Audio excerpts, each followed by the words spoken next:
Melories is called by many a haunted jazz club. It is, but it is so much more. It is a crossroads of worlds, and more even than that.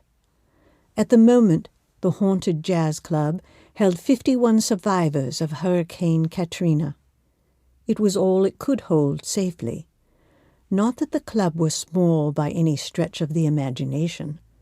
Some said it continued on indefinitely, finally leading to the edges of purgatory, right into hell itself. Up front was deadly enough for the 51 survivors. Any more people would have to set up cots further in the back. Once they closed their eyes on those cots, they would never open them again. Melories was that kind of place. Upstairs was even more dangerous. I slept there without a qualm. As I walked through the survivors to Captain McCord's table, I blinked back my tears. I lied just then. I had many qualms, for I slept, or tried to, in Victor's bedroom. His pillow smelled of him. I did not lay my head down on it often, so as to keep his scent fresh on it. I fingered the comb and brush that he hardly ever used on that eagle's nest of his. I pulled down the books that held his smell, read the passages he had bookmarked, trying to hear his voice reading the words on the page. From the wall mirror, Elu would chide me for those actions. Elu was the blood brother of Captain McCord. He was trapped in a strange limbo between worlds. He could only see the dimension of his birth through mirrors. Hence, Victor called where the Apache lived the mirror world. But despite Elu's scoldings, his heart was not in his words. He was grieving Victor's death as well. But his stoic Apache nature would not let me see him grieve openly. So I grieved for the two of us. It was 2 weeks since Captain McCord had snatched me from 1834 New Orleans, along with that traitor Becca and her sister Trish. Trish surprised me. She shot Becca in the shoulder with a crossbow for having clubbed me from behind when Victor needed me that last time. I hated Captain McCord for robbing me of the chance to find some way to transport myself to Victor's side. But McCord had been so busy with the aftermath of Katrina, he had no time to argue with me.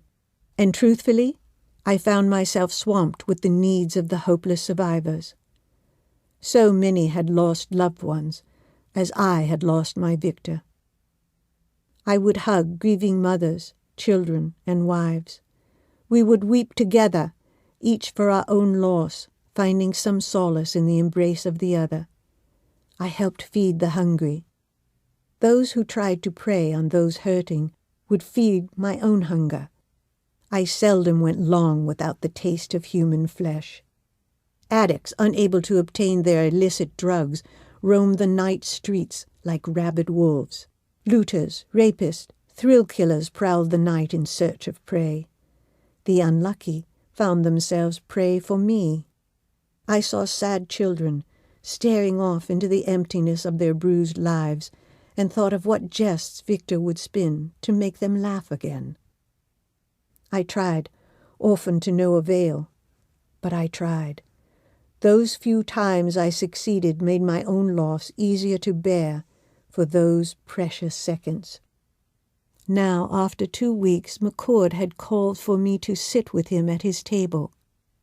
Over those 2 turbulent weeks, I had found the heart to forgive him. I just did not have the heart to go on.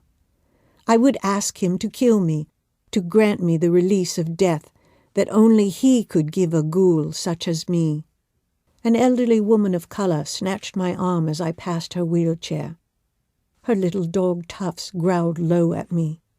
Intelligent, brave canine. I smiled at him for trying to defend his mistress from the monster that I truly was. "Hush, Tufts. Miss Alice ain't going to hurt your Maudie. She only eats those sons of bitches that hurt others." Maudie winked up at me.